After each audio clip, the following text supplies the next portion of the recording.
दोस्तों आज हमारे साथ फर्रुखाबाद से केशव भान साथ जी मौजूद हैं, जो कि लगातार बाढ़ प्रभावित क्षेत्र में जाकर लोगों के पास राहत सामग्री भी पहुंचा रहे हैं और लोगों की मदद भी कर रहे हैं। बाबूजी, कितने दिन हो गए आपको फर्रुखाबाद में आए हुए? 15 अगस्त को आए थे। आप तो दिल्ली रहते हो शायद। हाँ, दिल्ली रहते हैं। इस समय कंडीशन तो बहुत ख़राब है। बहुत ख़राब है, बहुत। मैंने तो ऐसी कंडीशन कभी देखी नहीं। बहुत ज़्यादा ख़राब है, बहुत पब्लिक दुखी है। तो 15 दिनों के अंदर जो है आपने काफ़ी गांव घूमे, हमने देखा आपको सोशल मीडिया के माध्यम से। ज़रूरत बहुत है यहाँ पे, बहुत बहुत तरीके की। अब मोटर बोट भी नहीं, नाव भी नहीं मिल पा रही हैं। सबसे बड़ी बाबूजी बात ये है, जैसे जो खाने पीने की चीज़ें हैं, हमारे फर्रुखाबाद में काफ़ी समाज सेवी हैं और आप जैसे लोगों को देखकर काफ़ी लोग निकल के सामने आए। ये तो हम लोग पहुंचा सकते हैं, लेकिन सरकार का जो मुख्य काम है वो है कहीं ना कहीं फर्रुखाबाद में बंधा। बंधा कैसे बनेगा? बंधा तो सबसे आवश्यक है। इससे पूरे इलाके को सबसे ज़्यादा फायदा होगा। बंधा के लिए तो सबको लग जाना चाहिए। सब विकास के काम छोड़ दें, एकमात्र बंधा बनाए। ये हमेशा की झंझट ही ख़त्म होनी चाहिए। अगर बंधा बन जाए कमालगंज से लेके ढाई घाट तक, तो ये सब समस्याएं करीब करीब मेरे हिसाब से तो ख़त्म हो सकती हैं। अगर एक तरफ अगर बंधा बनाया जाता है तो दूसरी तरफ वाले जो लोग हैं वो डूब जाएंगे। नहीं, ऐसा नहीं है। अगर उसको आप सही बांध के रखोगे और गहराई से दोगे तो धार तेज बन के पानी आगे निकल जाएगा। क्यों बहेगा इधर? जब आप उसको सीमित कर दोगे तो गहराई बढ़ जाएगी पानी की धार से। अभी भी क्या हुआ है, अभी कई इलाके ऐसे जहाँ की पृथ्वीपुर गांव है, वहाँ पर आपको 40 फुट पानी है। कैसे पानी आया? वो धार बन गई ना। तो जब धार बन जाती है, कहीं पे बंद कर दोगे पानी को तो स्पीड पकड़ लेगा वो, और स्पीड के आगे निकल जाएगा, तो हमारा इलाका तो सुरक्षित हो जाएगा। ये गंगापार क्षेत्र में काफ़ी गांव बाबूजी डूबे हुए हैं, तो आपको क्या लगता है कि ये गांव क्यों डूबे, इसका क्या कारण रहा?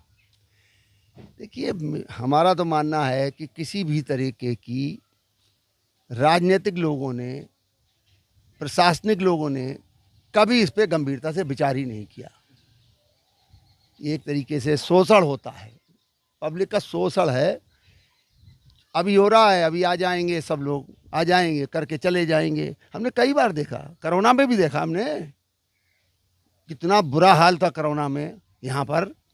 प्रशासनिक कि पूछो मत, तड़प रहा आदमी एक सिलेंडर के लिए जिसकी कोई कीमत नहीं होती है, उस सिलेंडर के लिए। और हमारे यहाँ से एक ट्रक भर के सिलेंडर दूसरे ज़िले में चले गए थे। पता है मुझे, मैं तो 60 सिलेंडर लेके फर्रुखाबाद आया, दिल्ली से लेके आया था। मैं 20 दिन रहा यहाँ। एक आदमी को सिलेंडर दिया फ्री निःशुल्क। 60 सिलेंडर मैंने खरीदे दिल्ली में, यहाँ लेके आ गया था। बाबूजी, अपने फर्रुखाबाद का दुर्भाग्य, जब भी बाढ़ आती है उसके बाद जो है लोगों को बांध कहीं ना कहीं दिखाई पड़ता है। उसके बाद लोग भूल जाते हैं, नेता भी भूल जाते हैं, पब्लिक भी भूल जाती है। देखिए, एक बात कहें, पब्लिक हमारी कोई संघर्ष नहीं करना चाहती है। बिना संघर्ष के आज के ज़माने में कुछ मिलने वाला है ही नहीं। ऐसे ही मरते रहो, कुछ नहीं होना है। हम अभी बाढ़ ख़त्म हो जाएगी, फिर सब मौज करने लगेंगे। अभी बहुत तकलीफ़ है, लेकिन पब्लिक को सामूहिक रूप से इस मुद्दे को उठाना चाहिए बड़े तौर पे। और अगर इस तरीके कोई मुद्दा उठाता है तो मैं दिल्ली से आके यहाँ उसके साथ शामिल होऊंगा, क्योंकि ये बहुत बड़ी समस्या है। बंदा बाबूजी कैसे बनेगा? बंदा सरकार बना सकती है। अरे 1 मिनट में, अभी आज की सरकार क्या है, 1000 करोड़ रुपए खर्च कर देती, कभी दीप में जलाने में कर देती, कभी किसी जलाने में कर देती। 2 मिनट लगते हैं। तो फर्रुखाबाद में जो भी विधायक हैं वो भी बीजेपी के, सांसद भी बीजेपी के, एमएलसी साहब भी बीजेपी के, और जो जिला पंचायत अध्यक्ष हैं वो भी बीजेपी की, और उत्तर प्रदेश में सरकार बीजेपी की, केंद्र में सरकार बीजेपी की। और क्या चाहिए, और कैसे बन सकता है? समस्या तो यही है, सब बीजेपी के हैं। बहुत बड़ी समस्या है। हम तो संतुष्ट हैं, हम तो जीतेंगे ही। जब हम जीतेंगे ही, कुछ करें या ना करें, तो हम काहे का फिर कुछ करेंगे। तो आपको क्या लगता है, यहाँ के नेताओं के अंदर काबिलियत नहीं है क्या? बहुत काबिल हैं, सब काबिल हैं, सब काबिल हैं, समय पे दिख जाएंगे। लेकिन देखिए, ऐसा है, हमने तो एक चीज़ देखी है। अब आप देखिए, फर्रुखाबाद है हमारा, गंगा एक्सप्रेस वे यहाँ से वापस चला गया। टेक्सटाइल का काम फर्रुखाबाद का है, हरदोई चला गया। तो भाई, मेरी क्षमता ही नहीं है। बने रहो नेता, उससे क्या होता है? पंचाल घाट पुल की अगर बाबूजी बात करें तो बहुत बड़े बड़े गड्ढे हो गए हैं। तो हो ना हो कभी ऐसी घटना घट जाए जो कि काफ़ी लोगों को नुकसान पहुंचाए, तो आपको क्या लगता है पुल की रिपेयरिंग होनी चाहिए या फिर दूसरा पुल बनना चाहिए? सबसे बड़ी बात है, इतना पुराना हो गया, शायद 1972 में बना था, पुराना हो गया, दूसरा बनना ही चाहिए।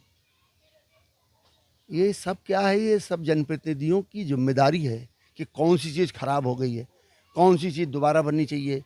क्या बिल्कुल घटना के बाद ही सोचेंगे? ये जो नेता लोग हैं, ये घटना के बाद ही मतलब ऊपर वाले के सहारे है फर्रुखाबाद। नेताओं के सहारे नहीं। अब नेता तो हम क्या कहें, पब्लिक जो चाहती है वैसे नेता हैं। गलती पब्लिक की है, पब्लिक की ज़्यादा गलती है या फिर नेताओं की? पब्लिक की। पब्लिक की। अच्छा, क्या गलतियाँ हैं कुछ? पब्लिक विचार करे। पब्लिक विचार करती है लेकिन उनके साथ चलने के लिए कौन तैयार है? क्यों? पब्लिक, जब पब्लिक इकट्ठी होगी वही तो साथ है, और कहाँ से आएंगे? हम ही तो हैं। हम और आप दो लोग मिल गए तो मिल गए। कहती है कोई ऐसा व्यक्ति मिल जाए जो कि हमारे साथ चल सके। कहाँ से आएगा? वो विदेश से आएगा, यहीं से पैदा होगा। जो आदमी संघर्ष करना चाहता है उसके साथ पब्लिक नहीं खड़ी होती। उसके साथ ये होता कि भाई फलां आदमी हमारी बिरादरी का है, ये विधायक मेरा है, ये सांसद मेरा है, सही करे चाहे बुरा करे, हमें तो उसका साथ। फर्रुखाबाद में जातिवाद है। पूरे यूपी में है भाई, फर्रुखाबाद क्या है? पूरे उत्तर प्रदेश में जातिवाद है। यहाँ क्या है? सबसे अच्छा एक ही है कि गंगा जी गहरी होनी चाहिए, उसकी बालू कटनी चाहिए। लेकिन पूरे हिंदुस्तान की एक दिक्कत है, हर चीज़ में करप्शन और भ्रष्टाचार है, हर चीज़ में। और एक कमाल की बात है, हमें सबको पता है। हमें नहीं पता है, प्रधानमंत्री तक को पता है कि प्रधान है ये पैसे लेगा तभी ये सड़क बनाने देगा। यहाँ तो सच बताएं, हम तो कभी कभी ये सोचते हैं यहाँ थोड़े दिन के लिए तानाशाही होनी चाहिए। वो तानाशाही जैसे चाइना में हुई, हमसे पीछे था चाइना, आज हमसे नहीं अमेरिका से 50 गुना आगे हो चुका है। आबादी ज़्यादा का जो रोना हम रोते हैं, उसने उस आबादी का फायदा उठा के उसने तरक्की की है। जो हमारे पास ऊपर वाले ने दे रखा है उसको हम इस्तेमाल करके कैसे उससे फ़ायदा कर सकते हैं देश का, हमें वो करना चाहिए, न कि ढकोसला। यहाँ तो क्या है, यहाँ हिंदू मुस्लिम फलाना ढिमाका यही सब, इसमें पूरा समय, चाहे मीडिया हो चाहे नेता हो, इनके पास काम ही एक ही है, सेंटिमेंटल तरीके से ब्लैकमेल करो, अपना वोट ले लो, जिंदाबाद, कुछ नहीं। तो आपको लगता है बाबूजी यहाँ पर अगर चुनाव होता इस समय, बाढ़ के समय, तो सारे नेता लखनऊ से लेकर दिल्ली तक के आ जाते? बिल्कुल बिल्कुल। अब बिहार है इस समय, वहाँ चुनाव हैं, सब लगे पड़े हैं, लग जाएंगे। तो ये सीजनली हैं सब व्यवस्था है। बहुत बहुत धन्यवाद बाबू।